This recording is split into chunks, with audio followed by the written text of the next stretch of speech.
going to bring here in the desert. We had an interesting race in Qatar.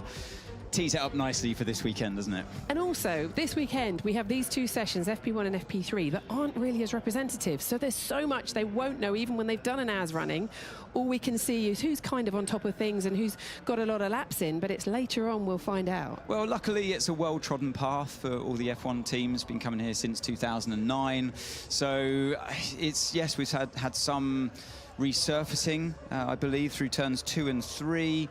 They're flat-out corners anyway in qualifying, though, what it means that you might be able to run your car just slightly lower there if it's less bumpy than it was in the past. They'll make the life slightly easier for the drivers. Yeah, apart from that, like I say, a tried and tested circuit for all the teams. And I think the best thing for us coming here, Rachel, is that I do expect the McLaren and the Red Bull, particularly from Max Verstappen's Red Bull, to be very even in pace. Because we come here and we think, we know McLaren, they did well last year, they should be good around here. But Max keeps putting in these performances and getting that car across the line. We've got 9 new faces in the pit lane today, no new parts, but we've also got an old and familiar face down there too, Ted Kravitz. Ted. Hello Rachel, hello Anthony, hello everybody from the pit lane for one last time in free practice 1, but a familiar foe for the McLaren duo, Max Verstappen, ready to go. And unlike both McLarens actually, has just been here before and is ready to go. But it's actually the focus I want to show you is on the new driver that completes next year's grid. And we've had confirmation, haven't we, Rachel and Anthony? We've been waiting for who is going to be the last driver on the grid. It's for Racing Bulls. And it's this man, Arvid Lindblad. And there he is, Formula 2 star, ready to go for Red Bull Racing. So he's not going to be in this car, just to avoid any confusion, next year. He's going to be in the Racing Bulls, but he's deputising in this FP1 session for Yuki Tsunoda. And that will be a quarter of the grid remaining, even with a new team, Rach, and with 2 new drivers, still a quarter of the grid will be from the UK or UK born. So welcome, Arvid Lindblad. And we have his number for next year. Oh, okay. Don't look at the 36 on there, because that's not his number for next year. His number for next year is 41. Good number. Hasn't been taken yet. He races, I believe, with 4 at the moment in F2, but obviously that's taken by Lando Norris. So 41, and it's because, obviously, if you put it next to each other, it looks a bit like an A and an L, his initials. Great stuff. Brilliant. Thank you very much for the moment, Ted. There is Oscar Piastri, because his car this session is being driven by Pato O'Ward. Second practice session of the year for him. McLaren's reserve driver, and he was second in the 2025 NTT IndyCar Series for Arrow McLaren. So Oscar watching this one from the sidelines. There are 9 rookies in this session, or 9 junior drivers, but for someone like Oscar who's going for the championship, just how much of a disadvantage is it, or is it a disadvantage, because they all have to sit out some FP1 sessions now? Yeah, they do. So it all equalises, doesn't it, throughout the season? But like I said, and this proves that because this is a circuit that we're all familiar with, drivers included, particularly drivers like Oscar Piastri, you're more willing to give up a dusty FP1 session at this track than you would be maybe on another track like Monaco, for example, or a track where you really need to bed yourself in. Here, it's a bit of a different situation, and it's a great track for the rookies as well. You've got a lot of runoff areas here, so if you were to make the odd mistake here and there, the chances are you won't end up in the barriers. I've probably cursed it now, but it is a circuit which is it's a safer one for the rookies to get up to speed. And we saw, well, Isaac Hadjar, this man in the Red Bull here last year, trying it out for his run in FP1 and spun in turn 6, and we all thought, oh, that's not a good sign of things to come, surely. But look at what he's gone on to achieve, and he's going to be this man that we see on screen, his man's teammate next year because of it. Indeed, and when they make the decision, obviously, to miss out on the sessions, it would have been earlier in the season, and the choices would have been made. So maybe when it comes down to it, and Oscar gets in Abu Dhabi and thinks, oh, I haven't got my FP1 session, it has a bit more of an impact than I guess you would have thought originally. But you're right. So Isaac Hadjar's done a brilliant job this year. He's got the seat. He's got the Red Bull seat. He told us yesterday that he found out after Qatar race week, which is also when Yuki Tsunoda unfortunately found out that he was stepping aside, and he'll be their reserve driver next year. You see the list, the long list that you mentioned there, Rachel, of the rookie drivers taking part in this FP1 session, and Iwasa making his way. He's one of them, making his way through the hotel section now of turn 13 and 14, taking it nice and easily. You don't want to be a hero too early on in this session. You want to be there right at the end. And it's an hour to go, so build up slowly. And I love watching the rookies out there because you get to see their different approaches. Who is willing to take more of a risk, who uses the full width of the circuit. And that's what these cars need, these big, wide cars, heavy cars. You need to, when you see the pros out there, they'll use every centimetre of the circuit that's available because that's what these cars demand. And that's one thing to be looking out for drivers like Lindblad, another of the rookies here.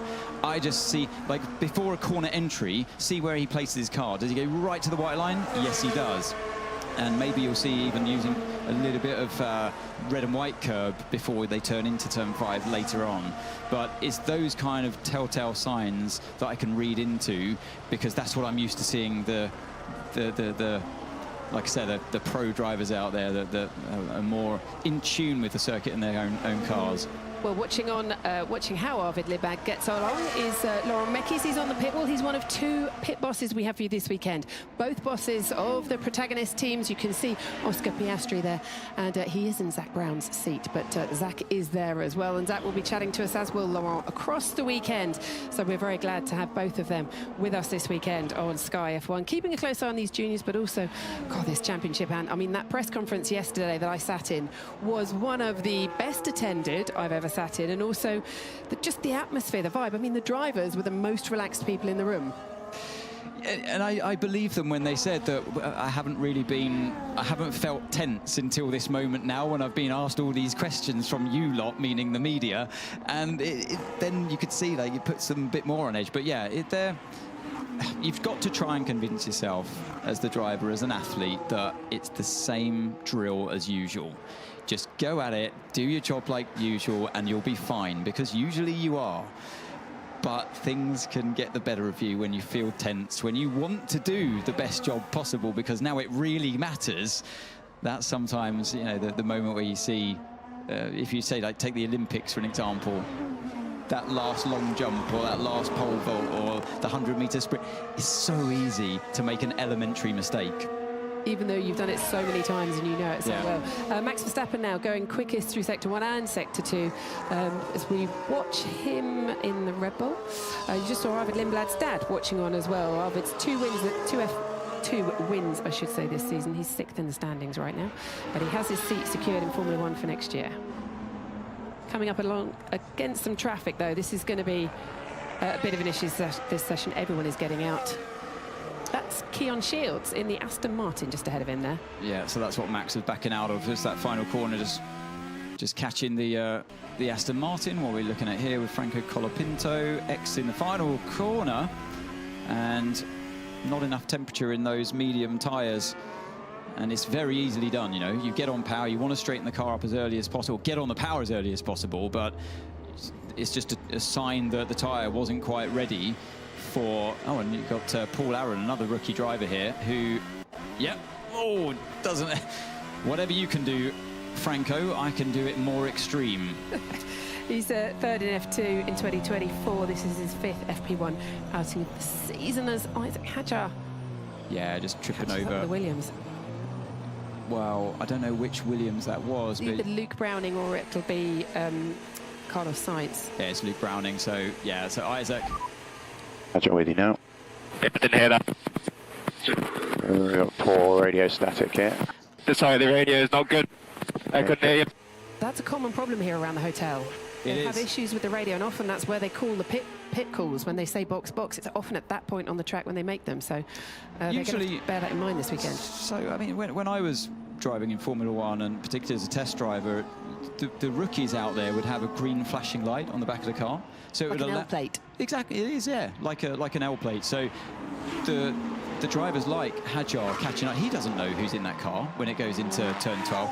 We didn't know until we saw the helmet design or the roll hoop camera. So you can't see that, obviously, when you're the car behind. So maybe give Hadjar benefit of the doubt there. He could have read the body language of the car and probably deduced the fact that it was a rookie. You'd have been able to, would you? Do you pick up the body language of a car? Yeah, I think you'd have to. But I give him benefit of the doubt that he didn't know who was driving it. But still, it's a kind of reaction that I feel is unnecessary from Isaac. Very early on an FP1 session, you know you're sharing the circuit with 9 rookie drivers. These things might happen. Arthur Leclerc here, Charles Leclerc's brother. It's a repeat of last year when they made F1 history 12 months ago. The first time we've had 2 brothers featuring as teammates as he is out on track. That must be an incredibly special moment for both of them and their family, of course. Ted's down in the pit lane. Ted, what have you seen? Yes, Leclerc and Leclerc. Good name for a law firm. But yeah, he's actually just doing some tyre work and basic setup work is Arthur Leclerc. But sorry, Arthur Leclerc. But yeah, important work going on there. Lewis Hamilton watching from the motorhome. I've seen some Flovis paint on the McLaren of Lando Norris, and I'm finding this quite interesting. It's the same wing as they had in Qatar, but with a little bit more angle, and so they just need to figure out how that's working. And for me, really, it's, you know, whether Oscar Piastri tries to go on the offensive, to use the inherent pace of this McLaren to try and dominate the weekend as he did up until lap 7 in Qatar. Really, that's what I'm looking out for this setup. Obviously, Lando just needs the podium. I think you can see the Flovis on the back of the rear wing there. Yes, we could, yeah. So obviously, Lando just needs the podium. Maybe it's a simpler task, but for Oscar, I'm just watching out for that. I'm really interested to see if he can do it. Whether this having one less practice session, Rach, Ant, will hurt that. Don't think it will, but it's something to consider for Oscar.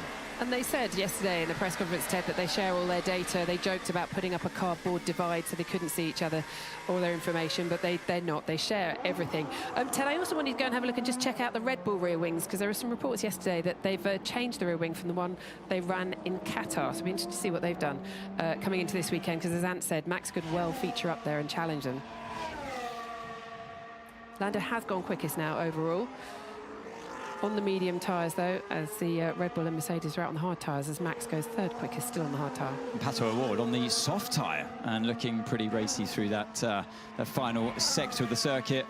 So let's see what this time can be as he ventures through the final corner. We've seen many cars slide around and goes 2nd fastest to the championship leader. Yeah, sector 2, I cannot push the braking. Why? Question? You know why. Okay. Okay, Ant, decipher. Wow, that's okay. I'm going to have a think about that one. Limitation of, well, it's obviously a known problem within the team. They have had issues with brakes. I've heard this before with Williams. I need to go back through some old notes, but I've definitely heard this before. Can't push the braking, and particularly said sector 2, wasn't it? So that's the hairpin that, well, turn 6 and 7. Yeah, heavy braking. That's the heavy braking of turn 6 and 7, and that's at the beginning of, or close to the beginning of sector 2. So yeah, can't push the brake in there. That's an interesting one. We'll have to keep an ear out for that one through the remainder of the weekend, but seems to be a known problem within the team anyway. Does seem like it. It definitely rings a bell with me. This is Kean Shields, who's in the Aston Martin. Aston running rookies in both, or juniors in both their cars today. Jack Crawford's in the other one for his 2nd FP1 appearance of the season. He's Aston Martin's 3rd driver. Kean did Formula 3 last year. He's in Formula 2 this year. He's done 500 kilometres of private testing as well in preparation for this. And some of these guys will be featuring in the post-Abu Dhabi race weekend test, the tyre test as well, that comes after this weekend. So Luke Browning in the Williams garage there, having done a few laps for him. Yeah, currently 4th in the F2 Championship, and yeah, a strong contender all season long, and a great driver is Luke Browning. So let's see, hopefully he can get back into the car soon and continue the work, but strange to see him out of the car with 48 minutes still remaining. But let's see what Sainz can do. So he's in sector 2 now. A personal best middle sector, not a heavy braking corner, is turn 9. It's a long corner, that one. Lovely to drive, and you need a car that's good in obviously medium speed corners. And then you come to this really tight fiddly section of turn 12, 13, off camber through 14, get close to the wall on the exit, or the barrier on the exit of 14, and then in qualifying we'll be flat out through that corner there, 15. Brake in a straight line as you can, feed it through the final corner of 16 as you come back onto the start-finish straight. He goes fastest for now on the hard tyres, the track improving rapidly all the time, but certainly look comfortable in all the braking zones that I could see, but it's a very different read under his left foot on the brake pedal, I think, is what he's finding. If you want to have a closer look at how that lap was for Carlos in the car, we'll just watch a quick replay here. Yeah, so handful of lock going into that left-hand corner. You see the punishment the car takes over the serrated curbs. Exed in turn 5 onto that back straight. You want to use all of that curb. So, yeah, as I was saying, if you want to go on board with any of the drivers, you can do that. Sky Sports F1 and Now viewers, jump on board with any of the 20 drivers in this session. You can listen in on their team radio as well. Get started. All you need to do is download the Sky Sports app to your phone or tablet device. And but you can do that by scanning the QR code that is on your screen right now. Once there, log in with your Sky ID. Head to the Sky Sports F1 channel and choose your driver. Sky Glass, Sky Q and Sky Stream customers, you can also experience this via the interactive button on your remote control. That is the onboard of the Ferrari right now. Yeah, that's Leclerc. After Leclerc, I should say. The two this is now Charles. Yeah, so he tackles that turn 13. It's such an awkward corner. You want to go too much onto this serrated curb on the exit there of 13 because it can lose the rear stability. Here's that turn 15 it talks about that's almost flat on a normal lap in sort of race trim as we are now on the hard tyres. And he finishes the lap. He's P6, personal best of a 1:25. And I'm intrigued to see how Ferrari go this weekend because they had a bit of a miserable time, didn't they, in Qatar? The car just lacked the speed. Lewis didn't look comfortable in it. Lots of mistakes from the drivers creeping in. So hopefully, that's a different. This is the walk on top of Ferrari World, I think, if I'm right in thinking. This is Ferrari World, which is the theme park just by the track. As you can see there, the roller coaster in there is incredible. You have to pay to do that? Yeah. Wouldn't you do it? It's like walking the Sydney Harbour Bridge. It's fantastic. Would love to do that. You could probably blag it, Ant, knowing you. No, what you were saying. What were you saying just before that? Oh no, well, I'm not doing that after I've just said they had a miserable weekend in Qatar. I don't think I have an invite. Yes. Charles said to me that there was 0 performance in the car on Saturday, and then on Sunday I said, "Did you find any more?" And he said, "No, didn't find any performance." Yeah, the problem with that circuit and that race for Ferrari is that then they were forever in traffic, and I think everybody at one point, apart from the top 3 or 4, were stuck behind the Alonso train in turbulent air, and you couldn't get a proper read on your car. I think once George Russell was freed of that moment during the race, he then picked up 1.5 seconds from one lap to the next. That's just how much, what that turbulent air was doing. It'll be less of a problem here in the Yas Marina circuit, and we will therefore see a chance of overtaking. A chance of overtaking. Yes. A chance. Lando Norris, of course, leading the championship right now. I mean, it is very complicated, the permutations. We mentioned it before. We gave you the QR code before. Just go to the Sky Sports website if you want to see exactly who can win it and how. But for Lando, it is quite simple. If he finishes first, second or third, he will win the title. Max has a chance to win it as well. All the permutations are on the website for you. But he's gone second quickest now on the hard tyre, Max Verstappen. You're right. I think that Red Bull will have some pace this weekend. What's happened to Ollie Behrman? Wow, sparking around and hitting the ground through that section of the circuit. That's the turn 2, 3 area that I spoke about. So you see the new surface that's gone down, so that darker surface, then it goes back to the lighter grey. Oh, and the area of the track that I thought would be smoother and therefore running the cars lower seems to have a lot of scrape marks there. Do you see all the scrape marks from the resin plank doing its thing, and those titanium skid blocks as well, sparking away? So maybe not. Back to the drawing board, I think, for the team setups on that one. Carlos starting another lap and still waiting, actually. Luke Brandon's still in the garage. Ted's down in the pit lane for us. Ted, what have you got? They're changing the radio. In fact, they're changing all bits of the radio. There are different wires going in.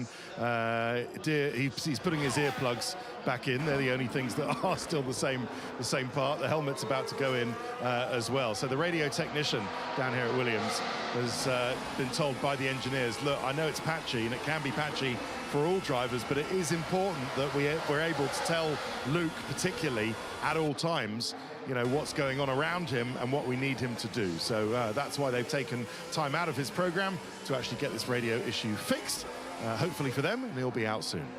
All right, thank you very much, Ted. For the moment, we did mention it can be tricky here through part of the tracks. Let's see if that helps them with the radio communications for him. Carlos improving on his own time. Yeah, and that's normal. It's drivers getting back into the groove at the circuit, forever rapidly improving as well. We have got the F2 Championship here as well this weekend, and they'll help to clear the circuit, but the circuit responds best when you put your own rubber down. And the Pirelli specific F1 Pirelli rubber that they're on starts to fill in the tiny holes within the surface, and once the rubber reacts to the rubber on that track, that's when the lap time, yeah, that's when it sticks.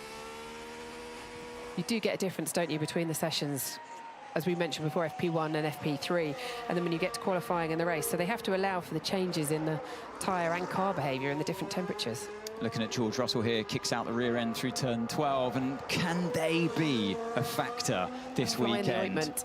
A fly in the ointment for the 3 drivers battling it out for the World Championship. What can Mercedes do? I expect Kimi Antonelli to be pretty quick here as well. He's done quite a few TPC days around this track. He knows it well. George obviously flies around here. Oh, I lost power.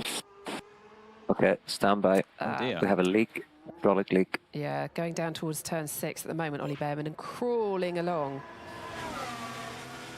See if he can get it back to the pits or on get the it going text, again. So on the text I saw from his radio, from the engineer, saying we have a leak, but I'm pretty sure the audio, I heard him say hydraulic leak, which would be why he's still in 4th gear heading down the straight. I want to ride back on board and see if he's changing gear or not.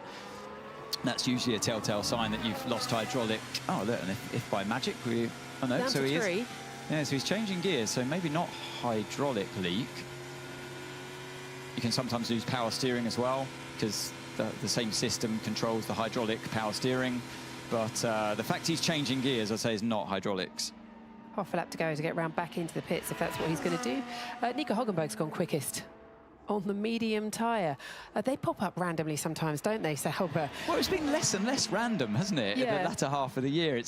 They've really found some pace, and I'm loving the end of this rule set of these cars, because in their maturity, it has seen and delivered what we had all hoped, and that all cars have started to converge. Yep. Just before we go changing rapidly the regs for next year. We're used to it.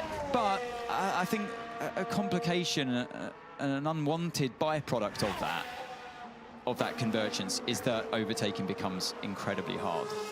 And the more downforce that the cars pick up, the more turbulence they create.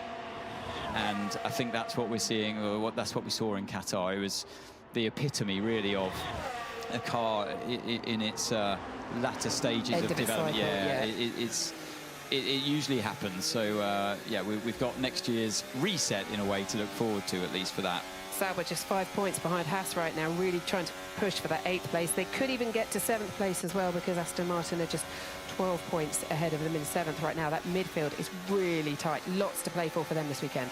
Look at that for a great corner, turn 9. I'm so pleased they made the modifications to this track and took away that fiddly section, because you got that section here, don't forget, in the final sector of 12, 13 that we're in now. This is the slow, technical part of the track where the drivers really got to feel the car under them, sliding around and twitching. But this track always missed a few high-speed corners, and that's exactly what turn 9 gives you. As Gabby Bortoletto goes top of the times in the other Sauber, this time on the hard tyre, looking good for them. Ted is down at Haas. Ted, what can you tell us about Ollie? Well, it's going to be a bit... Oh, team radio. Team radio. Yeah, grip just feels really bad. For the first part of the lap, I felt like I'm just bleeding massive lap time because I'm on ice. Go ahead, Ted. Okay, well, we'll see how that goes. Yeah, it's going to take a bit of time. We do still think it was hydraulic, because they had an issue. He was kind of coming in to the box quite quickly, and then the front jackman actually moved out of the way because he wasn't sure whether all the systems were going to push the car on or whether Ollie was going to brake in time. In the end, Ollie did brake in time, so obviously the brake system is okay. But yeah, engine cover is coming off. I'm expecting to see Ollie hop out of the car. So all of the setup work that will need to be done is currently still being done by Rio Hirakawa, who is in the other Haas for this session. Esteban looking on. Thanks, Ted. Yes, Rio is indeed in the other car. Oof. Yeah, Arthur Leclerc just getting all crossed up through turn 12. He had some cars in front of him. I think that's what caught him out. At least visually, it was it caused a bit of disturbance. And what's George Russell up to? So Owasa at 3 seconds. I think that is O-Ward, not O-Waza. Sorry, O'Ward, yeah. Easy mistake. Brilliant. Listen, we would all do it on the timing screens, but it's down to 3 letters. It's the capacity of some of these drivers. It just astounds It's me. amazing, isn't it? The spare capacity they have when they're driving these tracks like this. So not only does he know all the names of the rookie drivers that are out there with him, but he's also correcting his engineer and getting it wrong whilst travelling along, making changes on the steering wheel. And I mean, the conversations we had in the office this morning, we were struggling to get it all right. Just say, Ria Hikaru, you're looking at now on screen. This is his 5th outing this season, because the first one was for another team. Can you remember who it was? Sorry, you said I had our producer chatting. What did you say? Rio's. Just biding my time here. Just biding my. Rio's 5th outing this season. His 4th for Haas. His first was for a different team earlier in the season before he moved. Which race? Well, I'm going to take a punt on Suzuka. Correct. Who was telling you in your ear? No I one. can tell someone was telling you in your ear. No, honestly, no one. It's just, it didn't take a rocket scientist to work that out. I knew it was Alpine, but I didn't know which track. Thanks. Right, Isaac Hadjar has gone fastest in the Racing Bulls. He quite likes that car actually as well. I know he was moving up to the Red Bull, but he said it's the right time and I'm the right person for it because it's a new set of regulations. It's a baseline to work from. I see where he's coming from. I understand his logic on that one. But he has looked very much at home in the Racing Bulls car. I think it's a very benign car to drive. It seems, I mean, not easy, but it's easier than some. It seems to work. It has a wide operating window, and I wouldn't describe it as a very twitchy car to drive. It's not on a knife edge, so you may be giving up a slight amount of performance compared to ultimately what the Red Bull car can do, but we've seen so many times that... So just explain the polar... Oh, team radio, 1 second. Passing turn 6, 7. It's a bit annoying. Okay. Yeah, I think that's one thing about these cars, these ground effects cars that the drivers are definitely not going to miss next year. You're going to be seeing higher ride heights, less ground effects, and therefore more rake in the cars as well, more akin to what we saw in 2021, that kind of era. So going back to the Red Bull then, if the Racing Bulls is benign, tell us the characteristics of the Red Bull that he's going to find when he gets there. Well, I mean, basing it on these cars right now, it would be that car I described with the twitchy nature. And that's why drivers like Tsunoda have struggled to, and Lawson have really struggled to adapt their style to put trust in the car when it feels like that, not knowing when you're on the knife edge of, say, for those of you that ski out there, for example, or snowboard, it's the same kind of thing. You're teetering right on the edge of that plank, of that board. Of the blade. And, or the blade. And within just a blink of an eye, it can just fall over from under you and you're on your face. And it's the same thing. Yeah, so it's the same. It's the same feeling inside one of these cars when it feels like that. You've got the grip, you haven't got the grip. It's a digital process, and that's something that Max can feel so well. Yeah, he can teeter right on the edge of that. Just like I say his name, there he is on screen, and he can just drive around it. He's used to the car feeling like that. He has an incredible feel throughout the car, whether it's on the brakes, whether it's on the throttle. He has an incredible feel, and he's smooth. And I feel like that's why he's better off on circuits like this. I mean, nobody's perfect, and I feel like street circuits kind of, they don't lend themselves to his style. His natural style is very smooth, and sometimes, not all the time on street tracks, but sometimes you have to take the car by the scruff of the neck and just to go over the top with your controls to make the car do things. And Max doesn't really, he's not that kind of driver. He's got that inherent feel of the car being a very delicate feel for where that car starts to snap. And that's what the others can't do. Albon described it as taking over someone's mouse. And they put it to the higher sensitivity, yeah. I do remember. Great analogy is Verstappen now setting purple sectors in 1 and 2, and he comes into the 3rd sector now. And again, you just watch the flow of how he flows this car. Look, he's not digitally driving it, he's flowing it from one corner into the next. It is like watching a slalom skier. Yeah. And he's doing that from within the car, and it's hard to see but from the untrained eye, it's hard to see. But look at that, 7.5 tenths quicker than Hadjar in the Racing Bulls. Teammates for next year. That's the time then set by Max Verstappen on the soft tyres then. We've had 26 and a bit minutes running so far at Yas Marina. On the title-deciding weekend of this 2024 season, Max tops the times with a 1:24.4.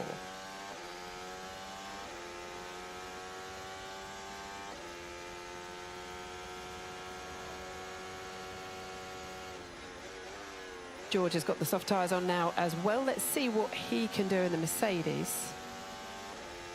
So you got his throttle trace there on the right-hand side on the halo, and then brakes into turn 12, 70 miles an hour minimum speed, 90 through turn 13. Pick up the throttle, look at the throttle trace, and that's the process I was talking about, how you got to feel that 1,000 horsepower close to under your right foot in those kind of moments. It's a very difficult task to achieve, and goes 2 tenths slower than Verstappen on the same tyre. Good lap by George, and that's kind of where I expect the Mercedes to be versus Verstappen this weekend, around that 2 tenths away. But if they chip away at it, maybe they can get in between some McLarens perhaps, or maybe the McLarens will have the advantage over Verstappen. Who knows? But I do feel like Mercedes can be a threat to some of the front runners this weekend. They've been up there, George and Kimi now. Kimi towards the back end of this season are really putting in some good performances. You just saw Valtteri Bottas there. I mean, he must be desperate to get some running ahead of his joining Cadillac next year, because he's not allowed to until he's been released by Mercedes, so he can't get out there. Sergio Perez has done some laps in an old car, an old Ferrari car, just to get his head back into it, because you don't want to miss a year's running in Formula One, do you? No, you really don't. But again, with the very different cars in the field, and let alone a brand new team finding their feet next year, it's in many ways that reset it goes in your favour. That it's not essential that you're in this current car. It's kind of still as big of a loss. It's not as big of a loss, definitely not. And you're with a brand new team, you'd almost prefer not to be at the very first test, because there is a chance that you might not do any running anyway. So if you're the second or third test in, you like to think that, and I've been in this position myself as a driver, you'd like to think that the team is a bit more capable once they're up and running, so for you to benefit more so if you're the driver that's in the car later on. Liam Lawson watching on. He is, of course, confirmed for next season as well. He will be staying with the Racing Bulls and will be Arvid Lindblad's teammate. So he's watching this session with interest too, as Isaac Hadjar is in the Racing Bull right now. Yeah, Hadjar's only on the medium tyre though. Yeah, on the medium, like you say, but Hadjar's had what a turnaround from that moment in Australia where we all thought, well, we had the moment here where he spun in FP1 in the Red Bull.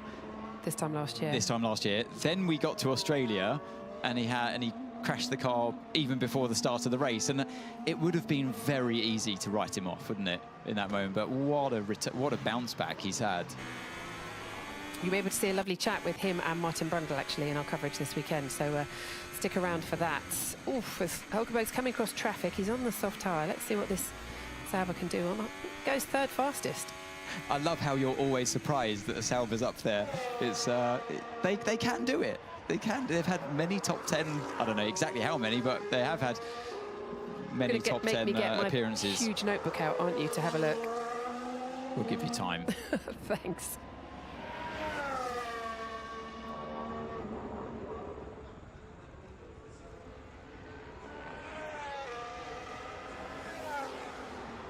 So Kimi Antonelli's gone third fastest, just behind George Russell, a 10th behind his teammate. And yeah, you're right, and they could be up there in abouts this weekend. Lando has now got the soft tyres on, so we'll be able to see what he's got in his McLaren. Yeah, he's on a prep lap here, so he's just had his slow out lap. Or was it? Did something happen at turn 1? No. What's happened through turn 2 or 3? Ooh. Wow, that's a rarity, I must say. It does show that maybe there's a tailwind there, or like Arvid Lindblad was saying when we heard his team radio, it feels like ice out there, particularly through the first sector, turns 2, 3. You can't push the car, can't lean on it. That's exactly what Norris was caught out with just then.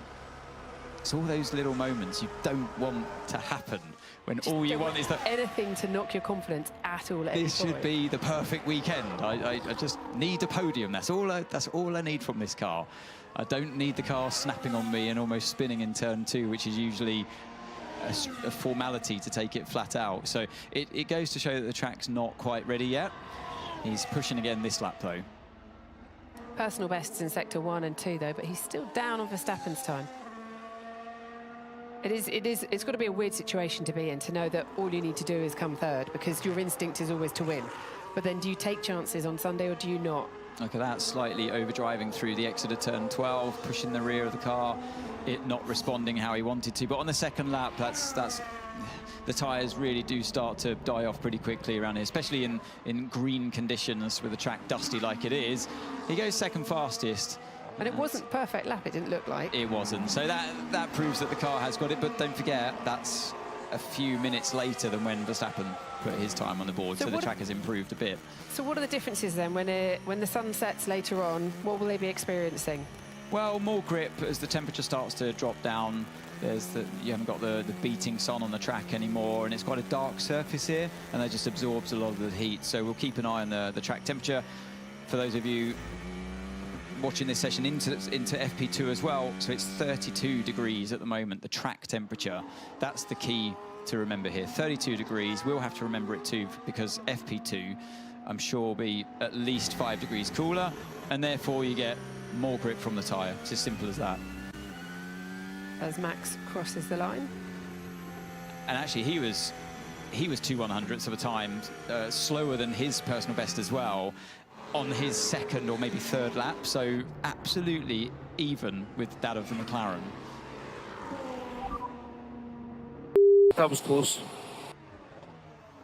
Little moment for the two Astons out there on track, Ian Shields and Jack Crawford. Another look at this. Whoa. Oof. That was close, yeah. Mate. Yeah, copy that, Jack. Wasn't very good. Sorry about that. Yeah, that's... I mean, it's one thing happening one team against another, but when it's your own team and you would like to orchestrate it better... Okay, you've got Leclerc Jr. at 3 seconds. I find it quite funny you call him Junior. I was just about to say that. I mean, I suppose, fair enough. You could call him Arthur, but... Lots of funny returns of messages from drivers to their engineers today. I like it. Yuma Uwesa is in the other Racing Bull, and recently crowned Super Formula champion, and he ran FP1 in Mexico. Of course, it's his 5th FP1 appearance. He's been in the Red Bull as well in Bahrain, and the Racing Bulls in Mexico. Ted, where are you? What are you up to? I'm at the border between Ferrari and Red Bull. Yes, so is that the Japanese-Irish driver Uwesa that we were talking about? You've got O'Ward, of course, who is Irish-Mexican. Well, he's Mexican, but the name might sort of originate from there. Nice to hear a Scottish voice on the radio, isn't it, Rachel, with Ian Shields? Very nice. First time since Paul de Resta, of course. Yes. We've had a Scottish driver in F1. And I can tell you what happened to Lindblad. There was a problem on his car that kept him in the garage around the floor section. They needed to change it. Kept him in the garage for 15 minutes or so. The car was on high stands, but he was on a fresh set of soft tyres when he did that run that you've just seen. That's put him P11 at 25.3 as opposed to Verstappen's 24.4. Great, thank you very much, Ted. We have Scottish voices in the commentary box, just not on microphone. We're looked after very well by a Scot in here as well across the season. Right, Carlos Sainz is back out. We still haven't got the bottom of the brake problem, Ant. No, and I don't think we will, Rachel. They didn't seem keen to go into detail on that one, and I think it's a team issue, and we have seen, like you say, overheating, particularly the rear brakes. Austria springs to mind, where the car, it set on fire, the rear brakes in there, the car was stricken on the grid for a while, and so I think it's been a continuous problem there at Williams, and maybe that gives the driver a different feel under the brake pedal. So a known problem, but obviously not a problem that it is too damaging to lap times. But turn 8 is one of the heaviest braking points of the season, isn't it, on the F1 calendar? The one of the turn 6 chicane, Is it not down at the hairpin? Turn 8's a flat-out left-hand kink. Well, but yes. sorry, I'm only into being 9. pedantic. You yeah. are being very pedantic. But yeah, it's the only thing I can think is that they're at some points when they're not relying on the electric motor to help with the braking, and they're relying more on mechanical brakes. That is a bit of a strange feeling for the driver that they're not able to push. So Behrman being told to box this lap. Hydraulic issue again. Yeah, I have that's to send Ted back down to Haas again to go and have a look. Kimi Antonelli is on the soft tyres. He's already put in a time that's put in P6, just a 10th behind his teammate. Personal best so far in sectors 1 and 2. Yeah, as expected, Antonelli looking pretty strong on this circuit. And, I mean, his performances after the halfway mark, really, of the championship started to improve. It's what I was hoping to see with a rookie driver, especially such a young driver with such limited experience of the junior categories, that, as we see Behrman get back out there again, yeah, it's what I was hoping to see, what I was expecting from Kimi as well. And you saw those flashes of brilliance earlier in the season, like the pole in the sprint pole in Miami. But then he's really starting to come on strong now as O'Ward goes wide. Pato O'Ward, and timing actually, because we've got Zach Brown on the pit wall this weekend, and I believe Zach can join us now. Zach, thank you so much on what is an incredibly busy, intense weekend, I'm sure, for joining us today. Absolutely. Sorry I'm not on pit wall. I got some guy who took my seat from me. Well, we're happy to look at Oscar, but we're also very happy to hear your voice. We can see you just over his shoulder there as well in the picture. Zach, how is everyone feeling? Just tell us what the mood's like in the garage this weekend. Yeah, it's good. We're excited. Obviously, a big race. We've had an unbelievable season, and we got 2 horses in the race, and we'll see what happens here. Zach, so come on then, what's your special guest on the pit wall spotting there? It's always nice to have a racing driver's eyes on the pit wall. Yeah, no, it's good actually listening to him and how he observes what's going on in the session, the car behavior, the tires, so some good insight for us. And so when you look around, we've been chatting about the Mercedes potentially being up there this weekend. What are you looking, or who are you looking at as your challengers? Who do you think is going to come up with the pace to challenge you this weekend and perhaps get ahead of you on pole, or at least push you really, really hard? I think it's the usual suspects, of course. Max, both Mercs, and Ferrari was very good here last year. So I think the usual people that get our attention. And Zach, we saw Lando have a bit of a moment through turn 2, which I described usually as a corner is flat out, especially on new tyres. Has he reported back what happened? Because it was hard to make out from where we stand. Yeah, we need to make some aero adjustments. Looks like he doesn't have the car planted yet, but that's what free practice one's for. So all good. We're still dialing things in. Pato's doing a great job as well. Great. Thank you very much for the moment, Zach, and hopefully get your seat back soon. Thank you. Thanks a lot. We did see a can rolling along the straight there, didn't we? Just a few moments ago. We did, yeah. I think. This is getting worse for Behrman. But yeah, that's. I think they might. I wonder what they're going to do with that. I wonder if they have to quickly stop the session to go and recover that. But luckily, it has kind of rolled off the racing line. Where that's rolled in from? Because the stands are quite far back around here. You can see there. Would have been a good throw, wouldn't it? Right, running on board with Behrman. What is going on here? Gear shift sound okay. Yeah. I'm just wondering if it's power steering related. I'm just trying to see if he's fighting the wheel at all or not. But everything looks okay to me, and it sounds fine as well. So, yeah, a strange problem there down at Haas. Well, at the moment, it's Lando Norris who's quickest. We think there's probably a bit more time in that lap as well. And as Zach said, they are looking at changing a bit around the setup, but they're 1:24.485 ahead of Max Verstappen.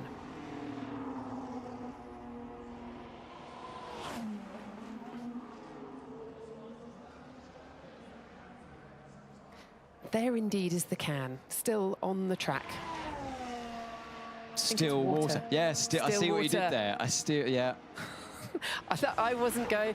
I was not that clever, but well done for picking it up. See, I hold you in such high regard. You see it. Yeah, I wonder what they're going to do with that, because yeah, you don't want a car hitting that at high speed like they are into turn 1. So Hirakawa makes his way down towards turn 6, and it's a corner where you have to pinch the exit to open up turn 7, get the car nice and straight, just to maximise your traction. And he's looking more and more at home in this car. This Toyota Gazoo sponsorship obviously drives for the Toyota Gazoo team in the World Endurance Championship. And Haas will be Toyota Gazoo Haas Racing next year. Yes, exactly. So, yeah, a huge sponsorship deal there. And I'm sure we're going to be seeing more of this guy or many others that come through the Toyota Young Driver Program. I should say Toyota Gazoo Racing Haas, sorry. The Toyota Gazoo Racing, yes. Bit of a mouthful, but got there in the end. Oh, no, they've told Ollie they've got to retire the car for the session. That is not good. He's going to be heading back to the pits and will miss the last 17 minutes or so of running. Well, on the medium tyre, if you look at the screen on the left-hand side, he's only 2.5 tenths away. If that car's got a serious problem that they need to bench for the rest of the session with 15 minutes to go, then, well, what can it do when it's firing on all cylinders? This is the race. I mean, this is the very last race of the season, obviously, but nobody's brought any upgrades here. So the upgrade list that we usually get ahead of the first practice session is blank.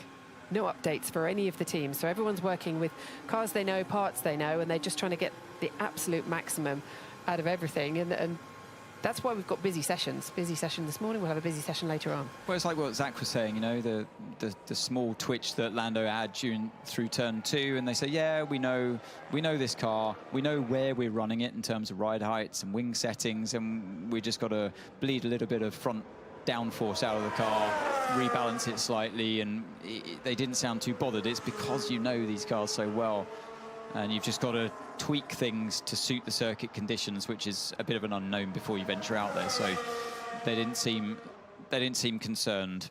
Little water taxi for you out there with all the boats in the marina. That is jumping at night. It is so loud, all the music off the boats as you walk round there. Once the lights go down and the 4,700 lights light up at the track around here, the music is pumping out of those boats. So George Russell through turn 1, and now 2 and 3 up and over the hill. Only 10 meters of elevation change around this track, and then you dip back down the hill towards turn 5, feed it into that one. It's a bit of a strange corner that it's got a very late apex. That's the point where you meet the inside of the corner on the white line, and then you drift back out onto the back straight. We've had a note from the race control that the track surface is slippery in sector 2. Yeah, and we've seen it, haven't we? Yeah.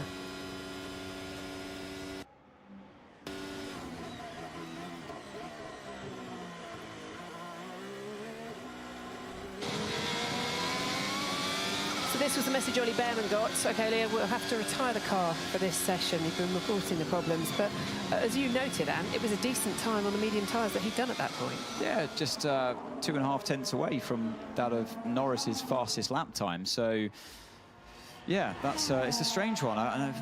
Riding on board with Ollie Behrman, I couldn't see anything wrong. I couldn't hear anything wrong. The gear shift sounded sweet. They sounded crisp. And the steering movement seemed okay. I wondered if it was a lack of power steering coming his way and he just couldn't fight it anymore. It could be that, but very strange. We'll get to the bottom of it after this session, I'm sure.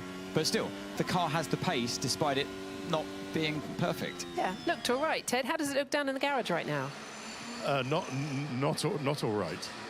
The car, it's broken. It's broken, as Lando would say. It's broken. Yeah, we're just getting confirmation from the Haas team exactly how broken and what is broken about it.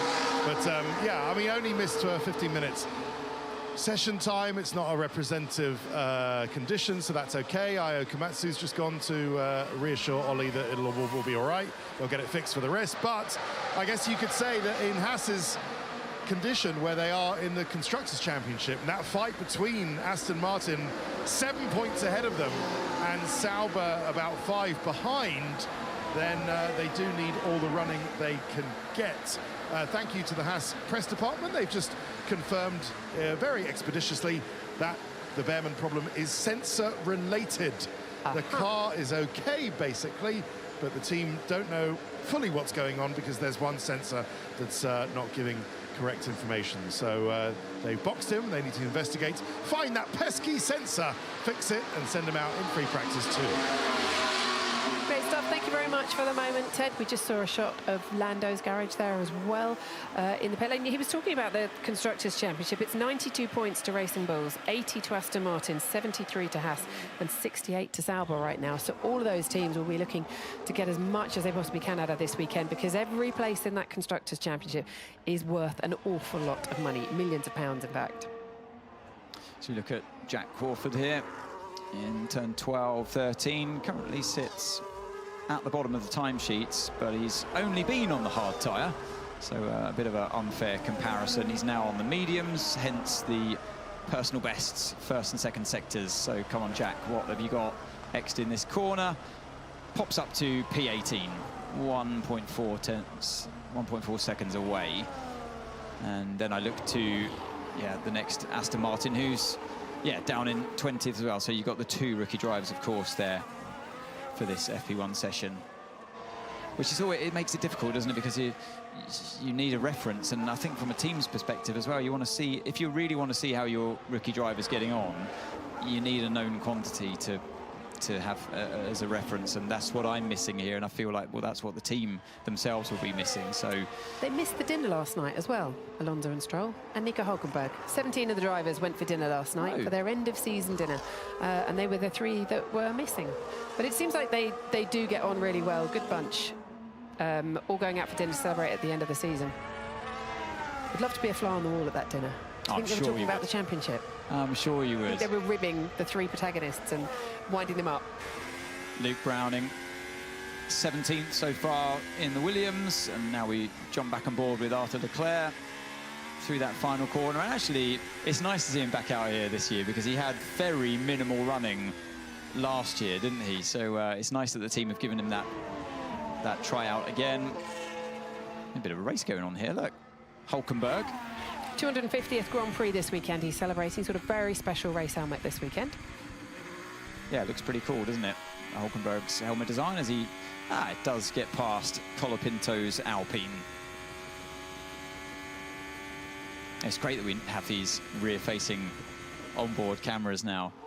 Especially in the race when you're watching someone closing in as well. And it will look spectacular in the night here, with sparks flying down that very straight we've just been down. It's always looks good. And I always like seeing the driver's eyes through their helmet visors as well. You can usually see them in the night races, and it just looks incredible to see where they're looking and the concentration. Yeah, absolutely. And then, of course, in the dark here, we get to see the dashboards more clearly, and it all comes alive, reveals their secrets, Rachel. Usually they try and hide them, especially from the visor cam. They hide the displays. They run them intentionally, like with a filter over them, so we can't spy on other teams, more so can't spy on what modes they're using, what battery state of charge they've got, and where they're harvesting or not. So it's nice to see there's no way around it when it's dark. The lights shine through, so that's another good part of these night races, or dusk races, that we have here in Abu Dhabi. But Hülkenberg's quick, you know, Bortoletto's up there as well. The Sauber looking strong, 5th and 7th right now, and only 1.5 and 2.5 tenths away, respectively. It is just FP1, but you're right. They have been up there and thereabouts. You were looking through the rookies, weren't you, for a piece you were doing on the performances of them this season. What conclusion did you come to? Well, the rookies from this season, not the rookies from this season, not the ones on track. Hold 1 second. I don't know if something broken on the car. Where are the main areas of issue? Well, it's everywhere now. It's weird. It's broken everywhere.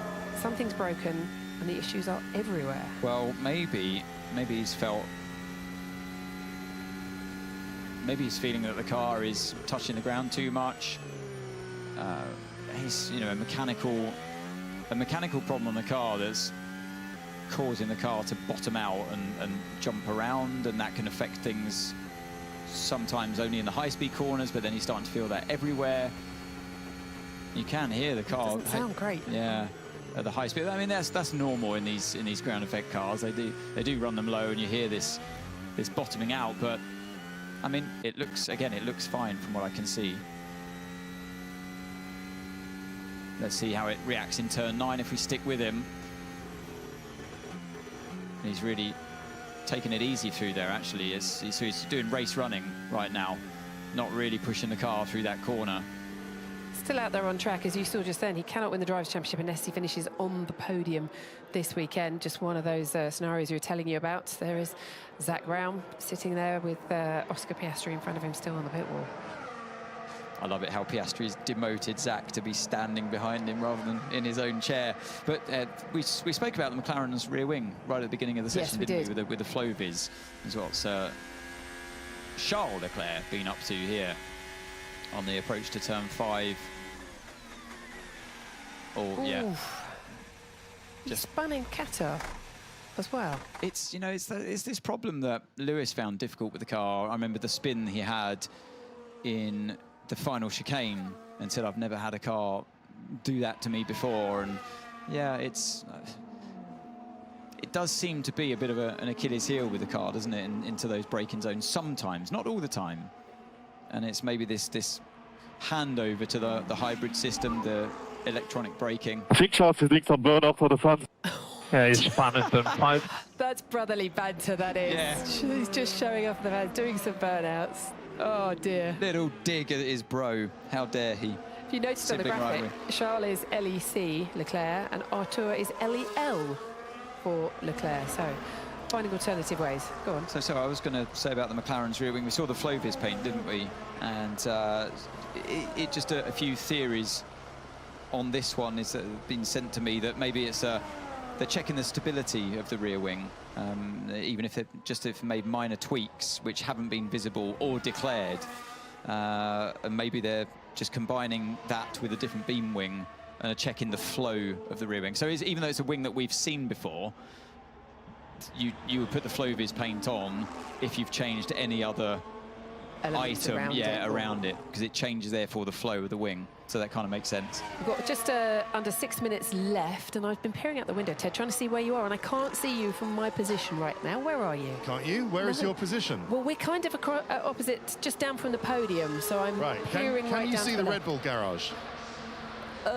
Just about. Can you see a man in a tabard waving for you outside the Red Bull? Yes, I can. Anyway, now. I'm at Red Bull, just having a look at exactly what's going on as they're watching Max Verstappen on track. And, you know, on small points like this, championships can turn. Sorry to get dramatic about it, but we're looking for little moments, aren't we, in the weekend? And just thinking about Max, and obviously the speed is there over one lap. We've seen, all right, he's not fastest, but he's right up there, and it's early in the weekend. But we've seen how this Red Bull car has such a narrow window of goodness in its setup, haven't we? We saw it in Brazil, they got there eventually. We saw it in Qatar last race, where they got there eventually. And I'm just wondering if this is the start of that as well, whether it's going to need all of their engineering brain power to get this car sorted in time for the race, to give Max the best chance possible to challenge Lando Norris and Oscar Piastri. So, yeah, nervous times. I mean, maybe it's better that they get to it this way. Maybe you'd be suspicious if he comes back at the end of FP1 and say, the car's great. You think, well, this is such an unrepresentative session, Rach, that you don't want to hear that maybe from your driver. Maybe, Anthony, you've got something on that. But, yeah, a bit of work still to do at Red Bull Racing. Thanks, Ted. If there's any session in the year, maybe bar FP1 in Singapore, where you just, or Monaco, where you go, well, the track's going to change so much anyway. This is a track, and this is a session where you can kind of discount how the car feels, because it will feel very different in FP2, even if you didn't touch your car. It will feel different. Of course they are going to, because it's always tempting to touch the car and make changes based on what you've seen from that session previous. So, but it's going to feel very different under all of them in FP2 when the track temperatures are cooler, when the sun goes down, and suddenly a balance that seemed perhaps a bit more on the nose, a bit more edgy to drive, will start to come good. And sometimes with a patience between a practice session 1 and 2 like this that we're going through this weekend, it comes good. It goes in your favour just being a bit patient with the car setup. If you try chasing the track too much, you can often get a bit lost. But then it's not a sprint weekend. They've got the luxury tonight after FP2 to do the homework on the simulation, the driver sim, the DIL, as they call it, the driver in loop simulation. And the data you get back from that overnight is we've seen Red Bull respond so well to that, and that they were missing that in Qatar being a sprint weekend. Yes, didn't have the chance to get it, but they did turn it around. I mean, you were saying they're chasing the track there. You mean basically trying to adapt to the conditions as they progress throughout this rather than looking at the bigger picture? Exactly, like making changes through the session, making changes after the session before FP2, and suddenly you go out in FP2 and the car's got way too much understeer. You turn into the corner and the front just doesn't respond, and suddenly you're putting too much load through or slip through the front tyres, and it all goes against you. So, and then you end up going back on those changes you've made. So there's what you usually find in F1 these days is that they've got a plan of things they are going to run through, changes that they are going to make to the car. And you have a whole, it's almost like a menu of setup items that you will check. So menu A and menu B, and you'll just, it's not like, oh, we've found this with the car, the driver's reporting this, we'll change the front roll bar, for example. You feel less of that, you see less of that these days.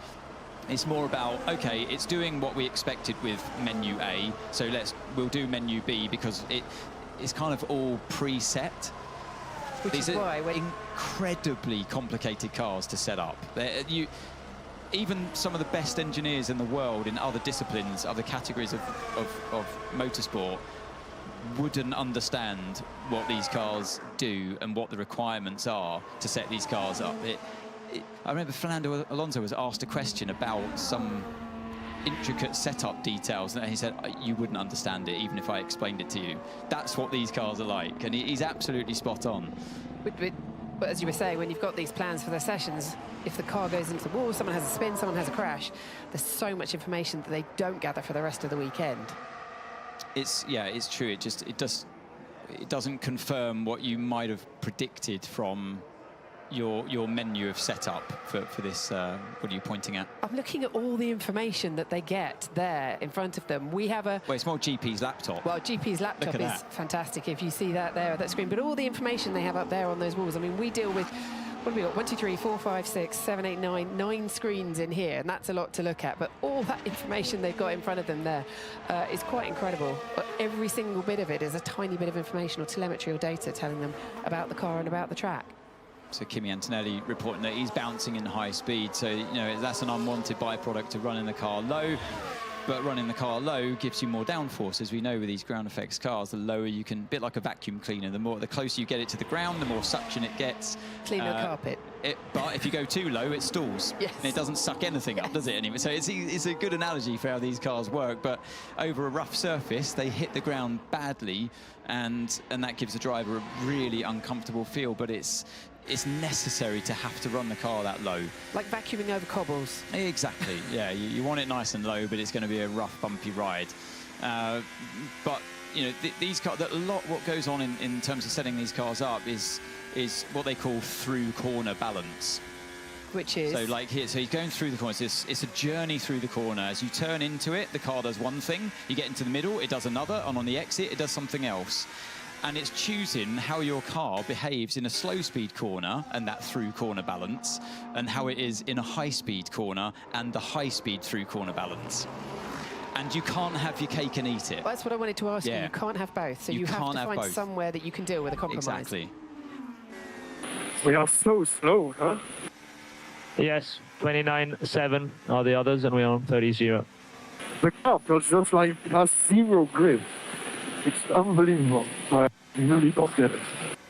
I mean, he's talking about their race pace, isn't he? They're talking about their long run pace, because obviously he's third on the time screens right now on a single lap. And look how lost he is. He's even putting his hands on top of the steering wheel. He's got no answer for it. And that's what we saw in Qatar as well. It's like they have taken a wrong path in their decisions on how to run the car, it seems, because it's not like everyone's bought upgrades in these last couple of races this season, and now they've fallen behind. This is through just, I don't understand where their pace has gone. Wrong turns. Ooh. Lando all crossed up in turn 1, and this is on a race run on the medium tyre, of course. The temperature of the track, by the way, has dropped 1 degree since I mentioned it earlier on already. So it's coming. You know, FP2 will have a very different feel for the drivers. Don't think that was him putting his head to his brow there. He was just touching his visor or putting his visor down. Max Verstappen. Oh, and Oscar Piastri would much rather be in the car right now as he's sitting on the pit wall. Like a sleepy panda. Yeah, we caught you, didn't we? We got you. You'll be back in it soon enough, Oscar. I don't blame you. You must be itching to get back in the car this weekend and get back out on track, as we see the Mercedes there as well, who Kimi Antonelli, 4th quickest today, and just ahead of his teammate George Russell, in fact, as well. So a real battle going on for them as well in the Drivers' Championship, which is fantastic. He's really turned it around, as you mentioned, and since that sort of, I think the sit down with the team in Monza, it really helped him and it worked for him, he said. So there you go. Those are the times for the 2 Mercedes drivers. What were you going to say? Well, just looking at the lap times there, the ultimate lap time in the Ferrari doesn't look too bad in 3rd place. You know, only a 10th away. It looks good, but that's Leclerc saying in race pace, we are nowhere. So, I mean, it's clearly working its tyres too hard, therefore. But the cooler conditions will help them. Rio Hikawa, the quickest of the juniors or the rookies out there in the Haas with a 1:24.934. Decent showing for him. They're going to do some practice starts on the grid now. Yeah, obviously you've got the tunnel section here, and feeds in on the other side of the track. So this is your only opportunity post-session to, and it's another thing that poor old Behrman and Haas will miss out on. Their start this weekend could be critical for them. Which has got a better grip? Which side of the track here? Well, usually you'd say it's more the racing line, so the outside on the left-hand side, but you start to veer over to the right and drive sort of in the middle of the grid spaces here. So I would say it's kind of even on this track. Looks resplendent right now, but the sun will set very shortly here in Abu Dhabi ahead of the 2nd practice session. Very important 2nd practice session. Lando Norris, though, was quickest in 1st practice with a 1:24.485 ahead of Max Verstappen and Charles Leclerc. Then comes Kimi Antonelli in the Mercedes. Nico Hülkenberg in the Saubers, as we were mentioning, good pace from them on a single lap. George Russell in the other Mercedes ahead of Gabriel Bortoleto in the other Sauber. Ollie Behrman had that issue in the car stop with about 16 minutes to go, but he was 8th quickest ahead of Carlos Sainz in the Williams, reporting some sort of brake problem in the car. And Franco Colapinto 10th fastest. Then came Rio Hikawa. Isaac Hadjar in the Racing Bulls. He will be in the Red Bull seat next year, of course. Paul Aron in the Alpine. Pat O'Ward in the McLaren. Arvid Lindblad was in the other Red Bull instead of Yuki Tsunoda. He'll be back for FP2. Arthur Leclerc, Charles' younger brother, took over Lewis Hamilton's Ferrari, but he'll hand it back. Ayu Owasa, Luke Browning, Jack Crawford and Kian Shields complete the lineup for that 1st practice session. We'll be back for 2nd practice a little later.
Who wins the 2025 F1 World Championship?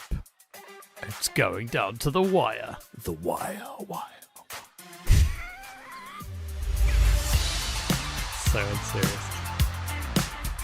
What better podcast to do than to essentially dive into all three of the championship contenders in a special bonus episode, as the championship showdown, doesn't come around very often. The first since 2021 and the first since we've had three involved since 2010. Insane. Yeah, as we've said many times before, like, drink it in and soak it up, because this happens so rarely in Formula One. So I hope you're looking forward to this one. I certainly am looking forward to talking about this.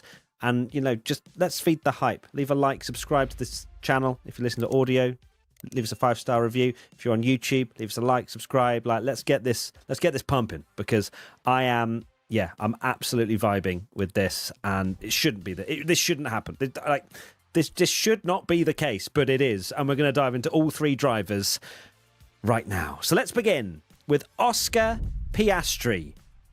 I was going to say in the red corner, but there's more than two drivers in the championship fight. But Oscar Piastri is 16 points behind. He's had 7 race victories in Bahrain, China, Saudi, Miami, Spain, Spa, and Zandvoort, with 15 podiums. So let's talk about Oscar Piastri so far and his season.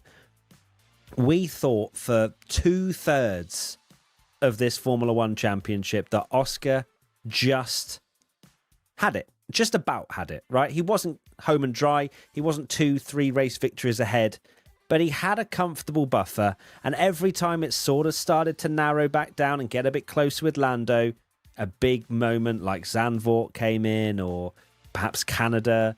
These moments where you think, okay, well, look, Oscar's clearly just got the